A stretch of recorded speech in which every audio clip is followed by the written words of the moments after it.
Ladies and gentlemen, let me tell you something tonight. You were not put on this earth to beg for recognition. You were not born to chase validation, and you certainly were not created to explain your worth over and over again, just to convince somebody to see the light inside of you. No, your light was placed in you for a reason, and whether people recognize it, honor it, or walk away from it, that light will keep shining. That light is you. So let's talk about what it truly means to stop explaining your worth and to let them regret ever losing you. Let me tell you something real. Too many of us spend our days trying to convince people to see us. We fight for their attention, their approval, their validation, like our worth is on trial and we're the lawyer trying to prove the case. We hand out resumes of our character, our effort, our loyalty, just so somebody won't walk away. We say things like, look what I've done for you, look what I bring, please don't let me go. But the truth is, your worth is not something you negotiate. It's not up for discussion. It's not a performance. Your value is already locked in, whether someone claps for you or walks away in silence. See, a diamond doesn't explain why it shines. It doesn't hold meetings trying to justify its price. It just is. And the people who understand its value pay the cost. The ones who don't, they walk past it like it's a stone on the ground, not realizing what they just missed. That doesn't change what the diamond is worth. It just reveals who can't afford it. Think about the sun for a second. Every morning it rises. It doesn't stop in the middle of the sky to say, hey, do you see me? Am I enough for you today? No. It just does what it's designed to do. It shines. And whether somebody closes the blinds, puts on sunglasses, or stays inside, the sun still lights up the world. That's how you have to see yourself. Whether people celebrate you, criticize you, or ignore you, your worth doesn't shrink. But here's where a lot of us get stuck. We tie our value to people who can't see us. We beg to sit at tables that were never built for us. We break ourselves down trying to fit into spaces that weren't even designed to hold our light. And then we feel like we're not enough, like we have to adjust and explain. But let me tell you, if they don't recognize you, that's not your problem to solve. That's their limitation. Look at history. J.K. Rowling was rejected 12 times before a publisher finally believed in Harry Potter. 12 people told her she wasn't worth the investment. 12 people passed on what would become a global phenomenon. Imagine if she had kept chasing those same publishers, begging them to believe in her story. She would have wasted her energy on people who could never see the vision. Instead, she trusted her own belief. And when the world finally caught up, it was undeniable. That's how life works. The people who don't see your value are not your people. And that doesn't mean you're lacking. It just means they don't have the eyes to see or the hands to hold what you carry. Some people are not capable of receiving you. And the worst thing you can do is keep selling yourself to those who are blind to your shine. The most powerful move you can make is silence. Stop explaining, stop debating, stop lowering your price to make yourself affordable for people who were never meant to have you. When you stop explaining, you create space for your growth, your actions, your results to speak. Sometimes the loudest message you can send is not a word. It's walking away. It's elevation.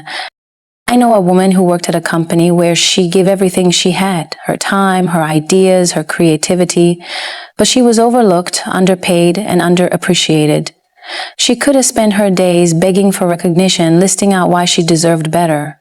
Instead, she walked away. She started her own business, and in 2 years, the same company that ignored her was trying to hire her back at triple the salary. She didn't explain her worth, she lived it. Her silence became the proof. And here's the thing, regret always comes. It may not be today, may not be tomorrow, but one day the same people who doubted you will look back and realize what they lost. That's not your burden to carry. Don't live waiting for their apology. Don't hold your breath for their recognition. That regret is theirs. Let them sit with it. Your job is to keep moving, keep growing, keep shining.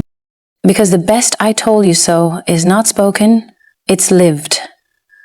It's the success they can't ignore. It's the peace they can't buy back. It's the strength you built when you stopped explaining and started walking. So I'm telling you right now, stop explaining your worth. Stop convincing, stop begging anyone to recognize what was already placed in you.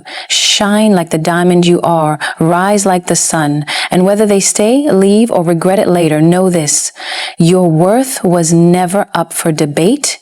It was already set. Sometimes you got to understand, the problem ain't you, it's them. Too many people will walk away from you not because you don't hold value, but because they don't have the capacity to recognize it. They don't have the vision, the maturity, or the mindset to hold what you carry. And when that happens, you start questioning yourself, asking, what's wrong with me? Why did they choose me? Why couldn't they stay? But listen, nothing is wrong with you. Their blindness doesn't change your shine. Their absence doesn't lower your price. You ever notice how some folks can have gold in their hands and treat it like scrap metal? That's because they don't know what they're holding. They don't have the experience or the wisdom to identify value when it's right in front of them. But just because someone can't recognize it doesn't mean the value isn't there. Think about the stories of inventors, artists, entrepreneurs, people who got laughed at, rejected, dismissed, only to later become household names. And it's not that their ideas weren't good, it's that the people they brought them to couldn't see what was inside. Say, look at J.K. Rowling. Before Harry Potter became the biggest book series in history, she was told no 12 times. 12 publishers said, this isn't worth it. 12 people shut the door in her face. Imagine if she had believed them. Imagine if she had begged them, explained herself over and over, lowered her vision just to fit into their limited belief. We wouldn't even know her name. But she didn't. She kept her faith in what she carried, and when the right door opened, the whole world ran to her story. Her value didn't change when she was rejected. Her value was there all along. And that's the lesson. Stop knocking on doors that keep closing. Stop begging to be seated at tables that weren't built for you. Not every table can hold the weight of your greatness. Some tables are too small. Some tables are made of weak wood, not built to hold a feast. You gotta know when you've outgrown a space, when your vision is bigger than the room you're in. Because the truth is, if someone can't see your value, they're not your people. And I get it. It's hard. We tie ourselves to people because of history or emotions, or because we don't want to start over. We stay in circles where we're overlooked because we'd rather be ignored than be alone. But that's not living. That's shrinking. That's caging yourself just to fit into somebody else's limitations. And you know deep down, the moment you stop fighting for their recognition, you'll breathe easier. You'll feel free. You ever notice that when you level up, certain people start falling back? It's not because you change in a bad way. It's because your growth exposed their comfort zone. Your ambition became a mirror to their lack of vision, and instead of rising with you, they distance themselves. And that hurts, but it's necessary. Because the higher you climb, the fewer people you can carry with you. Not everybody's built for the journey. Some people can't handle the altitude. So don't waste time trying to pull them along. Don't waste energy explaining why you deserve to be loved, supported, or respected. That's energy you could be investing into your vision, your craft, your future. Think about the energy you free up when you stop chasing those who don't see you. That same energy could build something so powerful that the people who overlooked you will have no choice but to look back in regret. And regret is heavy. It always catches up. The same ones who doubted you will replay the moments they had you and didn't appreciate you. The same ones who couldn't see your worth will watch from the sidelines while you shine. But that's not your concern. Your job isn't to wait for their recognition or to stick around until they get it right. Your job is to keep moving, keep elevating, keep surrounding yourself with those who do see you, those who do appreciate the value you bring. Because when the right people are in your life, you don't have to convince them. You don't have to beg. They recognize your worth because they value their own, and they know real when they see it. Those are your people. Those are the rooms you belong in. And the faster you stop wasting time at tables too small for your greatness, the faster you'll find yourself seated at tables that match your vision, your energy, and your destiny. Sometimes the strongest response you can give to doubt, betrayal, or rejection is silence.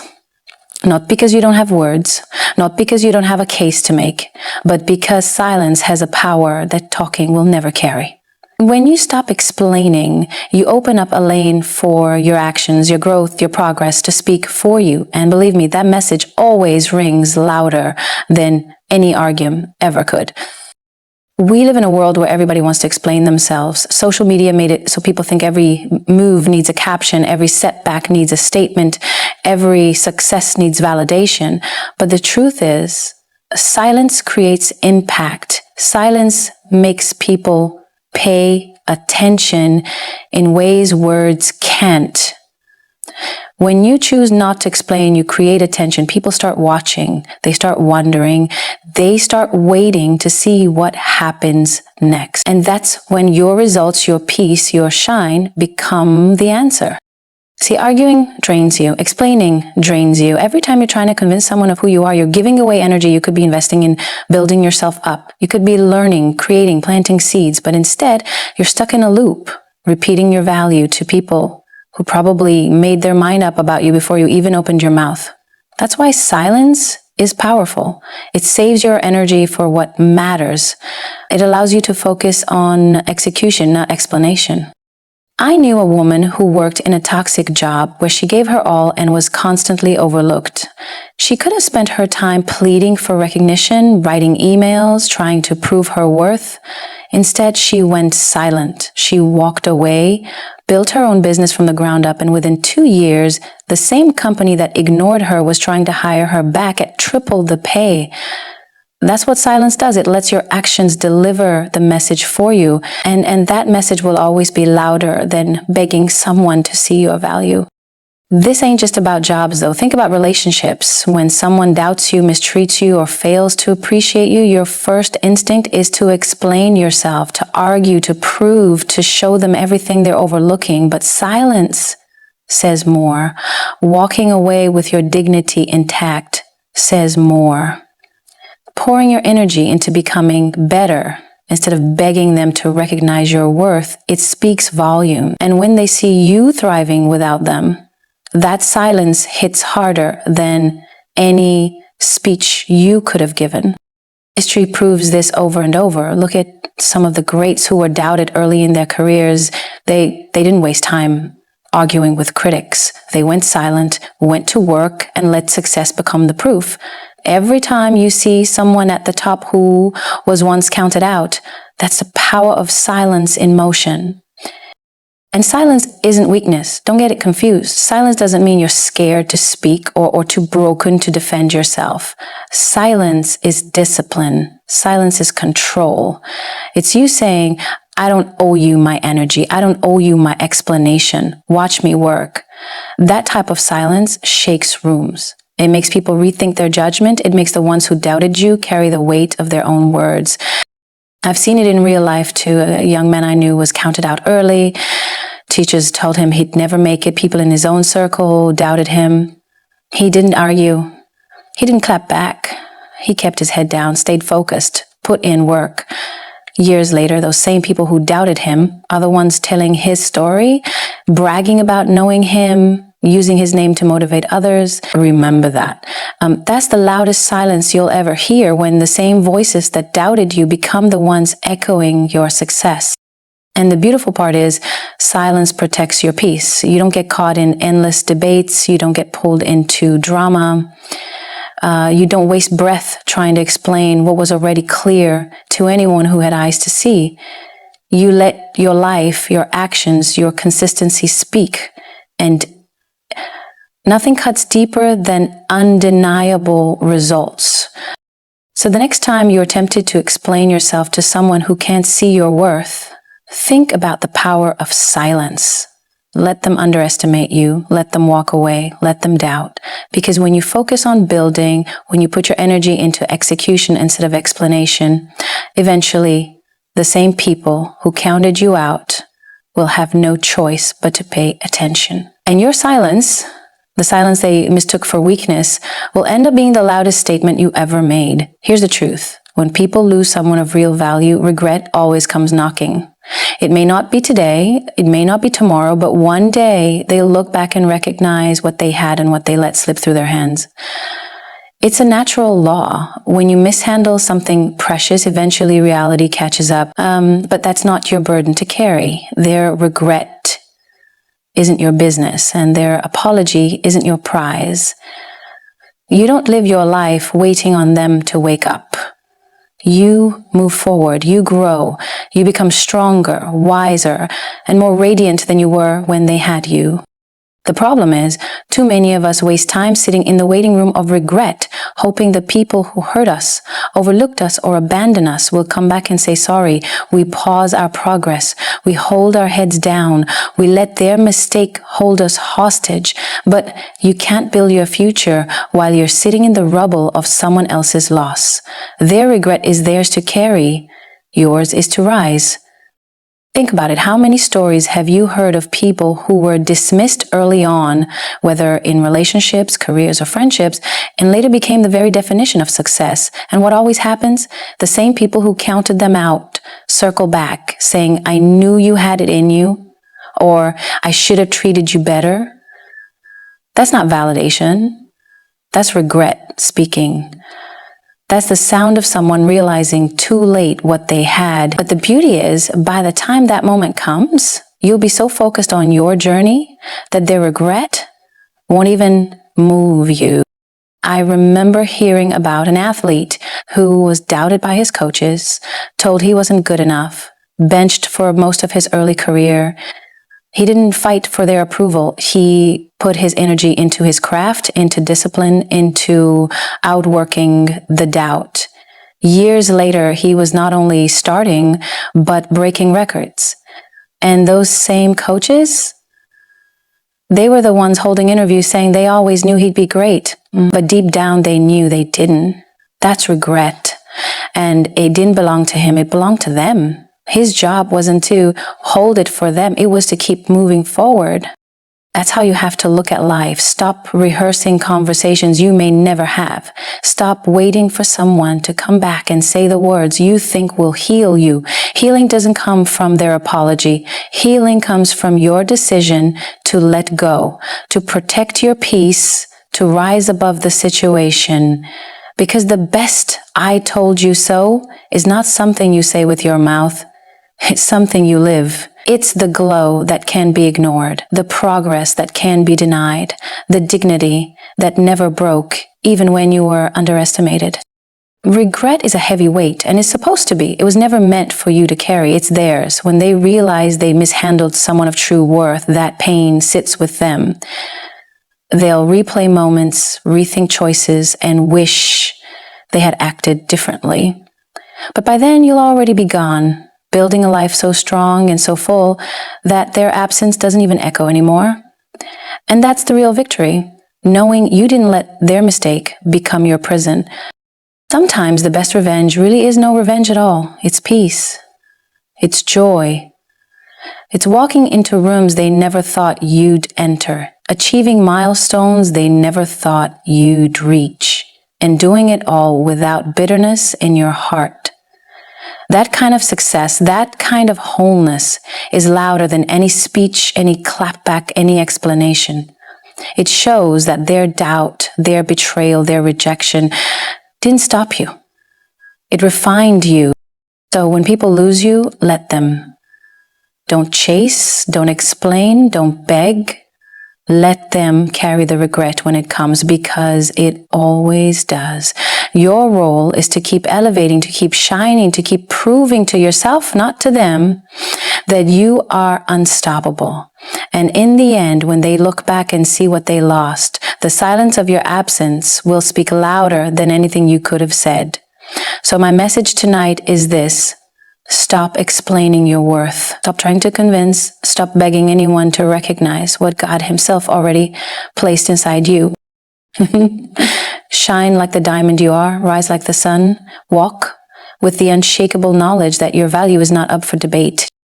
And when they realize what they lost, let them sit with that regret while you keep walking into your destiny. Because you, my friend, are worth more than words could ever explain.